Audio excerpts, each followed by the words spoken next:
Hello everyone, this is Akshay Toshniwal, Associate Editor at the AI Times Journal. Today we have Djamila Amimer with us, who is the founder and CEO at Mind Stencil Global. She's got over 25 plus years of experience, working in different roles, in different industry verticals. And today she's working in the artificial intelligence domain.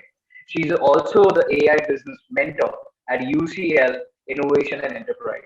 So, with that note, I would like to welcome Jamila, and I would love to hear from you, Jamila, a brief introduction so that our audience knows who you are, what you do, and how things work at your end. Hi, Akshay. Many thanks for the invitation. I'm very happy and pleased to address your audience. So my name is Djamila Amimer, and I'm the CEO and founder of Mathematicians Global. So my background is in AI and business, and my main mission is to help businesses and organizations apply AI. And the way we do it is through 4 different ways. One is around AI education. There are a lot of confusion around what is AI and how AI can help businesses. So we do a lot of training and executive education for business leaders in this area.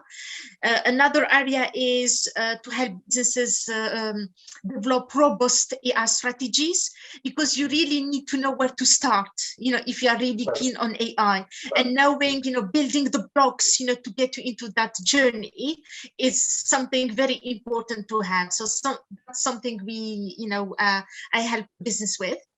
Obviously, with the techie and the skills, the AI skills, we have the skills to build the tools and the AI platforms for clients. And one last, we help the businesses and more investors, VC type of, stakeholders, is to give advice on AI investments. Like a lot of hype around AI, a lot of startups claiming to use AI. So what we help investors with is advising on trends, but also doing due diligence on AI startups to see really are they using AI, yes and no, in what shape and form, and what is the added value. So those are the things I help business with in terms of AI. Okay, that's really wonderful. I mean, I love the diversification that you're working in education, you're working in businesses, in terms of investments, in terms of due diligence, startups and enterprises, that how they're using artificial intelligence. That's really interesting and very obviously fascinating to hear about that. Talking about your work, you've got more than 25 plus years of experience working in different industry. You work in multiple roles.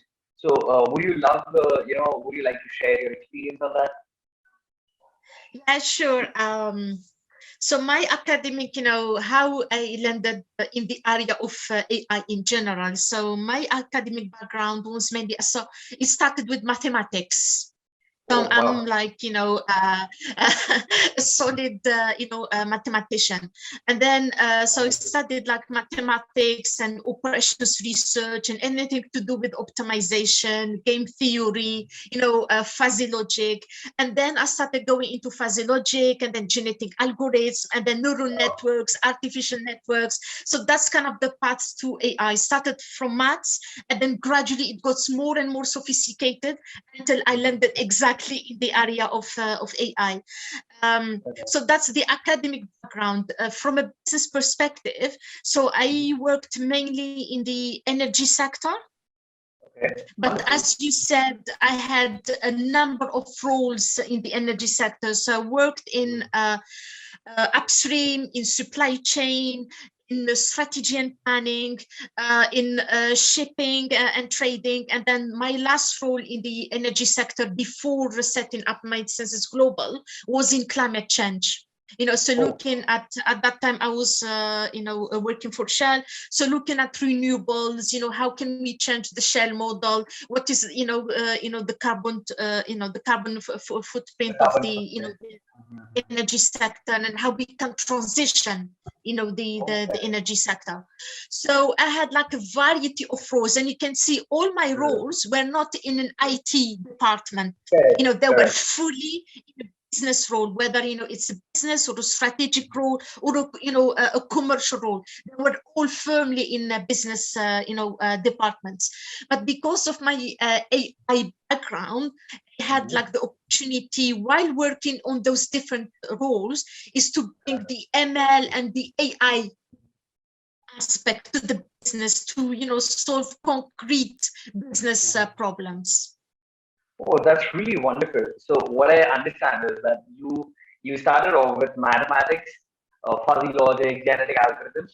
So you had that AI sense of knowledge, and then you implemented that AI into multiple business verticals. So you combined your technology with your domain knowledge, and that's really interesting and amazing to know, because that's where the future is heading when we talk about artificial intelligence. You see, you need to have that AI technical knowledge along with business expertise, because it's not only about programming and maths. It's more that how do you tell a story out of it. You see, because say for example you're building an AI system considering the energy sector or maybe the supply chain sector. It is really important to work in that direction so that it helps solve that particular business problem. So that's really wonderful. Absolutely. True, true, true. Amazing. So you work with fuzzy logic and mathematics, right? Many Yes, people, yeah. when I hear people talk about that they want to make a career in AI, but they're scared of mathematics. So we should tell them that mathematics is the core part of artificial intelligence, if we say. You see? Yeah, I think kind of if you look at the whole of the AI field, obviously it's huge, and then you have like different subset, and obviously machine Correct. learning is a subset of AI and so on. And then you get like the AI software and the AI hardware. There are different things. So mathematics is like a key skills in AI, but if your background, is not in mathematics, I think there's still ways on how you can get involved with AI, because there are so many aspects and issues around AI that needs to be solved. For example, the ethical side of AI, the bias side of AI. So even if True. you are not a mathematician, actually AI is a combination of different fields. So you find statistics, mathematics, which is a big part, but then you find like neuroscience, philosophy, different kind of like cognition science. So you got a lot of different fields that got together to form what we know today as True. being AI. Correct, correct. That's absolutely right. And you also mentioned that you worked with climate change as well. Can you talk a little bit more about that? Yes. Because, today many international organizations are Mhm. trying to build AI systems for climate change, for sustainable development. So their focus is shifting towards more environmental issues. So that's pretty good, because AI has that power to actually solve these kind of environmental and social issues, if we talk about. So can you talk about that role and how Absolutely. went into that?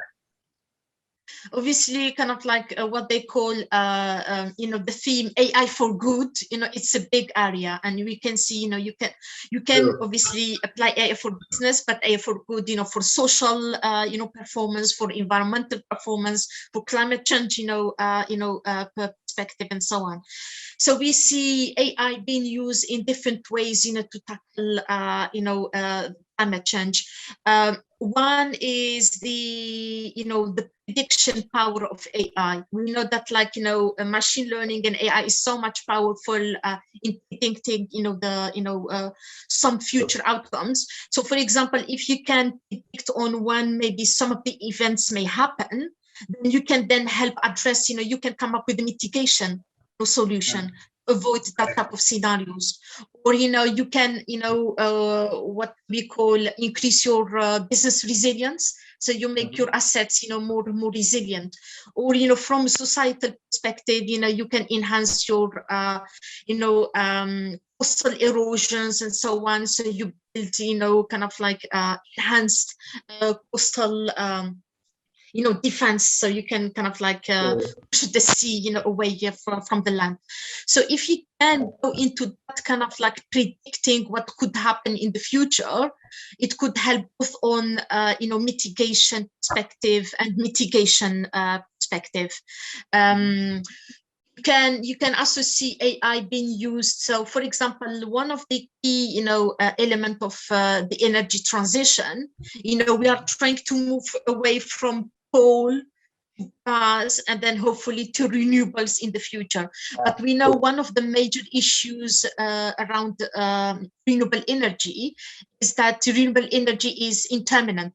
So obviously you cannot, basically, kind of like wind or solar, is only, sunshine is only available for a certain amount of time. It's only when it's windy, or it's only when it's, shining. So you don't have it 24 hours a day.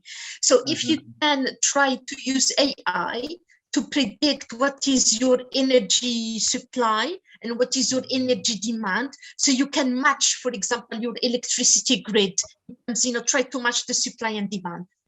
If you can, reduce the gap between your forecast of supply and demand, that will help address some of the intermittency problems we have with renewables. Oh, that's very interesting use case that you talked about. I'm sure the audience listening to this might have got an idea that they can implement that AI strategy and solution in terms of energy supply and demand, so that effective power generation is done for the users and for the people. That's really good to know about it. And you see, you talked about your academic background when you started off with math, fuzzy logic, genetic algorithms, and that's how you got that interest in artificial intelligence. But I would really love to know, from your work perspective, how did you switch your career from multiple roles to a role which was more focused to artificial intelligence, and what motivated you to actually enter the technology space? I think so. When I did my PhD in artificial intelligence, that was nearly 20 years ago.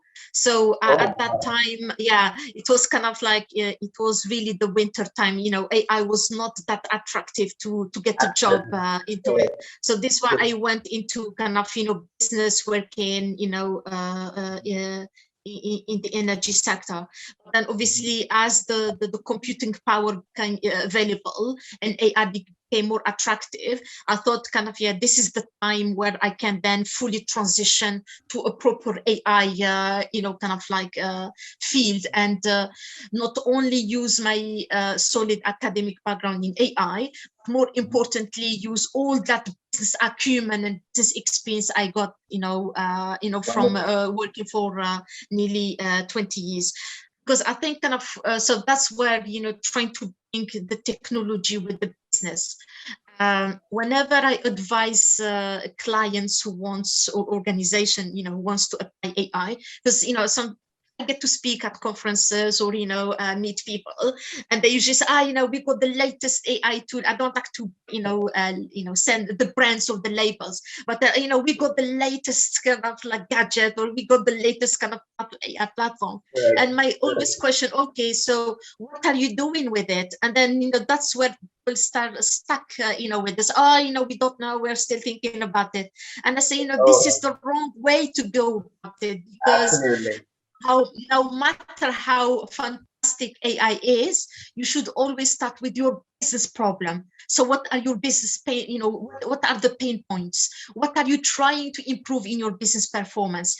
And part of that problem statement formulation, then you find the way on how to use AI. So don't forget that AI is just a tool. You have to kind of like, so why, okay, so what, you have the latest thing. So what, tell me. So I think kind of like sometimes people get, very ambitious, or, they get carried away by kind of the AI element, and they forget about the business context and why they want to apply it in the first place. So I think that's where kind of my business acumen, comes. That's really good to know, and that's actually true. You see, because many organizations, what they do, they first gather all the technology stack together. They understand that what are the current trends in the market, what are the emerging technologies, and they implement all the great things in the world. But they are lacking the very first important step, and that is actually to understand that what is the business problem that they are trying to solve. Because if there's no problem to be solved, no matter how great technology stack the organization is using, it doesn't make any sense. Correct. Because at the end of the day, when we talk about artificial intelligence, it is something that makes your outcomes more efficient. It gives you some valuable business insights. By looking at that, by viewing that, maybe you can take some more better decisions. But if you do not have a problem statement, then you can't have an AI solution. That's really well said, actually.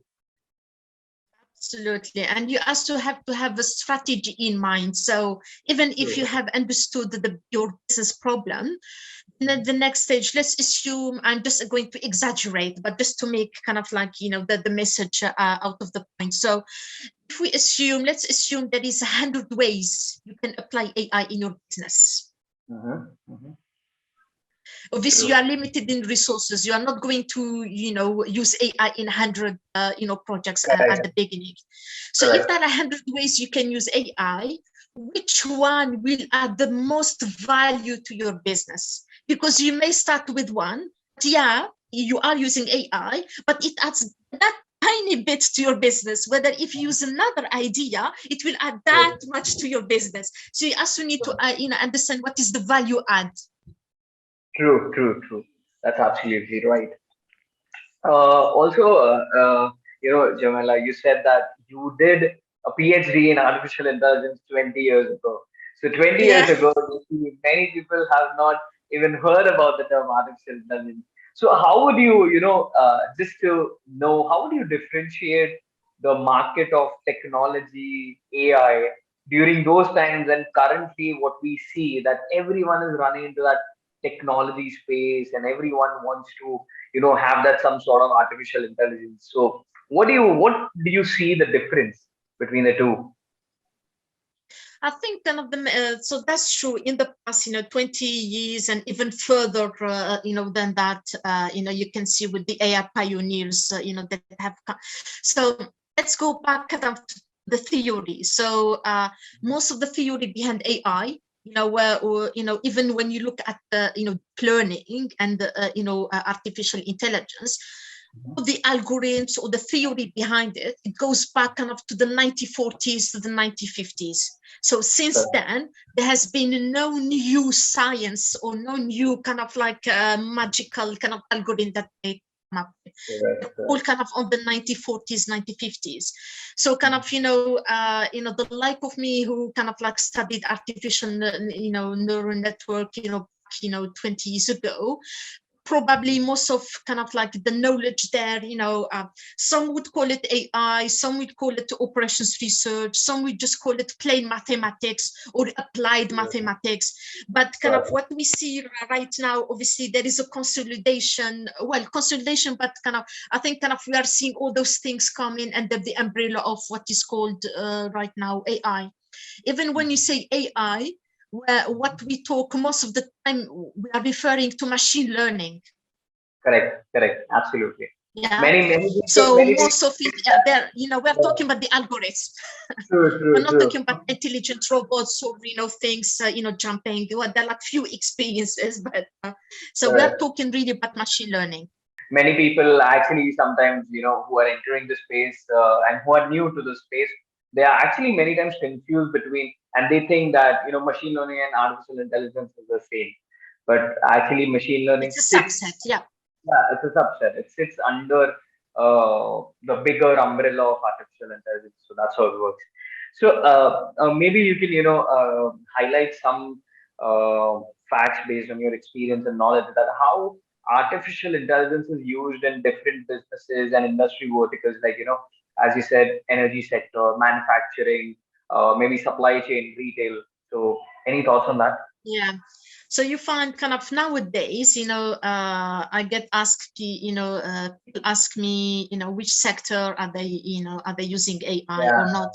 And nowadays I find very, very hard to come up with an example of a sector either has not applied of AI or is not thinking of applying AI. It seems kind of now we are at a time where most of the sectors that either applying or thinking of applying. So so which is good news, they're all kind of trying to jump into the wagon and see kind of who gets there first. So if we take, for example, financial services, there are like different ways on how, even within the same sector, different ways. So I can give you two examples within financial services. So obviously one example is fraud detection. So we see a multitude of whether it's a machine learning classification algorithm or the sophisticated of deep learning, techniques that are being used to try to predict a fraudulent transaction. If me, Jamila, I'm going to use my card at a retail place and I'm going to to pay, the algorithm by, and if I have an HSBC, for example, card, the HSBC AI algorithm will be predicting, trying to make an assessment whether my transaction is fraudulent or not.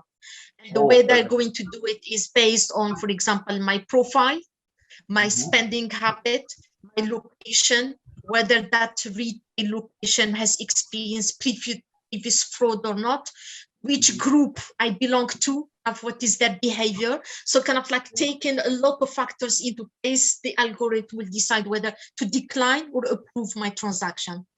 So that's fraud. Even within the banking sector, so if I go to ask for a loan, bank loan, I want maybe to build something and I need more money for that. So if I go to the bank, the bank may be using an algorithm to decide whether to, give me the money or not. So they will look at my credit scoring and my profile, my my job, my salary, a lot of things, and the algorithm will predict whether I'm going to pay or I'm going to default. And based on that, they will just approve or or reject my loan application. So that's, for example, finance. Supply chain, you can use AI to, for example, and we've seen a lot of issues with the supply chain during the pandemic. When factories have stopped producing some, for example, the cars, they couldn't produce those electronic boards that goes into the cars. So suddenly the car manufacturer couldn't, really produce the cars. So what you can use AI is to try to predict bottlenecks in the future. Who is going likely, to default their contracts, or if you are about to select which supplier to select between maybe half a dozen ones, you can use AI to predict for you which who is likely, conform to your standards and your compliance regulation. So that's one way to apply AI in supply chain. But we nowadays, we can see AI every day. So even, for example, if you use Netflix just to watch movies or another streamline, service provider, even for them to recommend you the next movie to watch, they're using AI to make that recommendation. So they look at me, okay, Jamila, what kind of movie she watched last week? Who in that population, has a similar background to Jamila, what they watched, and then, what kind of things, we can recommend to her. So they're also using AI to recommend for me what movies to watch. Correct. So basically what we understand is that today, majorly, all of the industry verticals are trying to use AI either directly or indirectly, so that they have that smart capabilities to serve the end user. Right. That's really interesting. Having said that, my next thought is that as we just discussed, that many organizations and businesses are trying to embrace this artificial intelligence technologies, and they're trying to be data driven and AI driven, so that they have that intelligent capabilities. So, what are your thoughts on that? That is it very easy for organization to just choose a problem statement, run an AI model, and become AI driven all like just in a day's time? Or is it challenging? And if it is, then what are the challenges involved in this? How does a company become data driven or AI driven if from a business perspective? Yeah, that's a great question. So if you look at adoption rate of AI, along the last 4 years, we can see that there is a sharp increase in, if you look at Gartner's, for example, figures, the percentage of companies adopting AI is increasing. So that's the good news, However, there is a less good news, to counteract, that argument. If you look at how many successful projects are being, are being implemented, there is a high failure rate. I think something around, we are talking, 60 to 70% of projects in reality fail, and they fail because of, several reasons. One is lack of AI capabilities. So the businesses are not investing in AI talent. They don't have their own internal, AI researchers, data scientists, and so on. Another reason is even when they have, a team of data scientists or machine learning, engineers or AI researchers, they're not fully embedded in the organization. So you may find them under the IT department. They're not in a business department. So there is a lack of communication. So the data scientists may come up with an idea, but then convincing management to adapt those ideas is very difficult if you don't understand the business complexity and the business dimensions. Another reason is a lack of an AI strategy.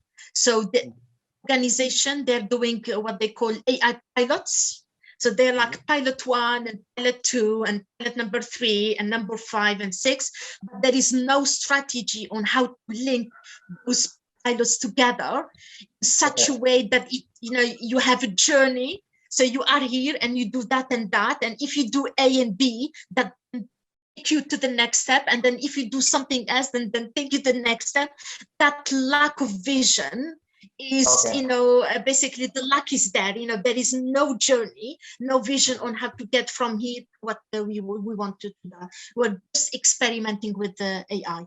And then one last reason is obviously there is a big difference between coming up with prototypes and going to deployment, production at a huge scale.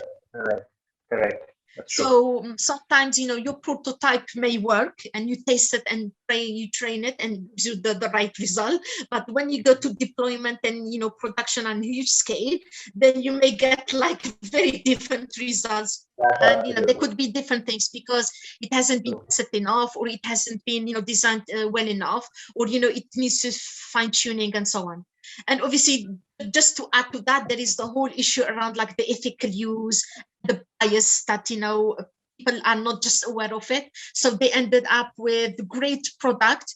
Then when they start using them, they find out that their product is biased. So it doesn't become great anyway. Who wants a biased, tool or a platform? So sometimes they, So the problem with AI is it is costly. So you cannot afford to have huge costly mistakes. So you rather make a mistake, at the beginning, rather than making a mistake or finding the mistake later at the stage. And you find that a lot of companies end up basically shelving their tools rather than having to amend them because it's just too huge cost to change the tools. Correct. My next question was very similar to that. So, say for example, if any business or organization wants to invest in AI, then what are the tips and suggestions from your side? Maybe based on your experience and knowledge, maybe you can have some very interesting suggestions if any business wants to actually start investing in AI and build artificial intelligence solutions. So, what are your views on that? Any suggestions for it? So I take the question from a business perspective, not from an investor VC perspective, because they may have different angles. So if you are a business, So if our business trying to invest in AI, so my number one advice, start with your business problem. Forget right now about AI. Think really kind of, what is your business problem? And once you have mastered that, then kind of, okay, then you move to AI. So then the next question, once you know where to use AI and how much value it's going to add to your business, then you start thinking, okay, so for this type of business problem, do I have the right data and the right data infrastructure? Right. Sometimes you want to do something, you may have plenty of data, but none of it will be useful to you. Okay. What you want to do. So it's all about, because without data, you get very, very limited on what you can do with AI. AI thrives in data. So you have to have that foundation in terms of having the right data and having the right data infrastructure. Then the next Okay. step, okay, so identify have some pilot projects, but your pilot projects will have to be very smart. Just don't kind of randomly, select projects. You have to select projects. For example, one way is have one project that is a quick win, that is going to be very easy to implement, very maybe a little value, but you get implementation, because then you can train your people to use AI. That's one strategy. Another strategy is to go for your hardest problem. So we know it's going to take you longer. If you can Right. solve it, then you will solve a big chunk of your business problem. And then another one, so you have to have not random selection of pilot projects. You have to select one that is going to be quick, for example. One is going to be a little bit long term, more value. One that is going to enable you the infrastructure for your data. Another one that will not much value, but kind of will then help train and build your talent of AI in the company. So you have to have like some building, blocks. And once you Correct. do that, then you are at the stage when you start thinking, moving from prototype to, large scale deployment. And Correct. then my last advice for businesses, because there is a lot of confusion and misunderstanding when we talk about technology, because Correct. most of the technology, I don't know if you've seen what they call a technology cost curve. And, Yeah, yeah, it starts high and then it goes correct. like that. So it's high and then Exactly. it goes low. And this is true for most technologies. So Okay. I think most of the businesses think, because AI is a technology, if I wait a little bit longer, high cost will just drop and then I will just jump when the costs are low. So in one So, hand, yes, you may think like that. But the difference with AI, for me, it's not just a technology, it's a way of thinking. No, it's not some hardware you just press and it gives you a thing. For it to be successful in business, it's a way of thinking. You have to have the capabilities. You have to have a different minds on how you see problems and how you solve them. You need to have a culture of AI.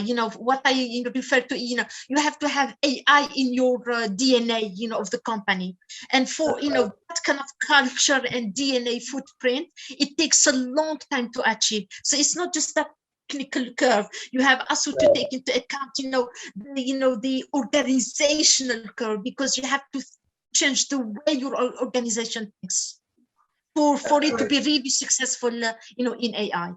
And that's very, very hard to achieve. And if you wait a long time, you're not going to reach it, quickly. You still, even if the technology becomes cheap, it takes you Correct. ages to get there. Absolutely. That's really some great advice and really an important one if any business or any organization wants to actually invest in AI and start building AI and So smart solutions. the key message in here is, don't wait. You have to start, even if you start a Yeah, little, that's but true. you have to That's start. true. Yeah. So you gotta start it today, or like it's either today or it's never. So that Yeah. approach it's really having so that businesses they soon start building AI solutions that actually help users all over the world. That's really interesting. And just I would like to just ask one last question. Um, how would you foresee, the future of business in terms of the AI perspective? What do you think on that? That's another great question. So I think what we will see, we know that the adoption rates are increasing, and I think going forward we'll just keep increasing. I think we will see an acceleration of AI adoption, especially in sectors, for example, conversational AI is really going to take off. We know, kind of with the, the post-pandemic world, going virtual, and so that's really one area that's going to thrive.